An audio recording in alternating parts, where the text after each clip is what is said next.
Hi there, my name is Stanley Steen from Team Deberoo, and in this video you will learn how you can change the profile picture of your Deberoo Community profile.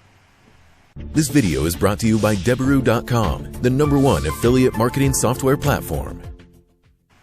Alright, here we are on the dashboard of the Deberoo platform, and in this video you will learn how you can change the profile picture on your community profile in the Deberoo platform.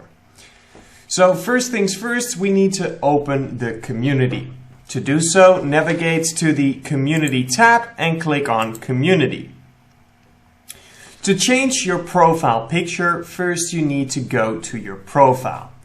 There are multiple ways to do so. You can either click on your name, for example, right here.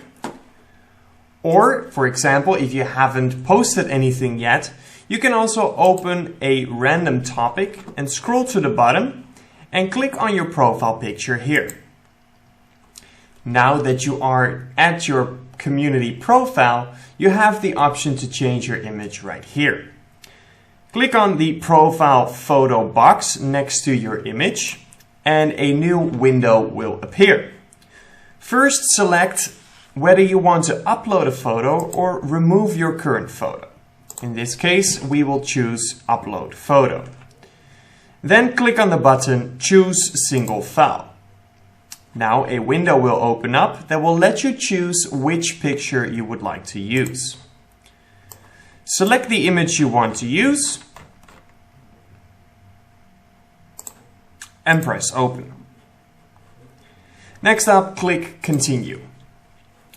Now you will have the opportunity to crop your picture. You can zoom more in or zoom more out or change what will be seen at your profile picture. When you're done cropping your image, press Save. Now your profile picture inside the Deberoo community has been changed. You now know how to set an image for your Deberoo community profile. This video is brought to you by Deberoo.com, the #1 affiliate marketing software platform.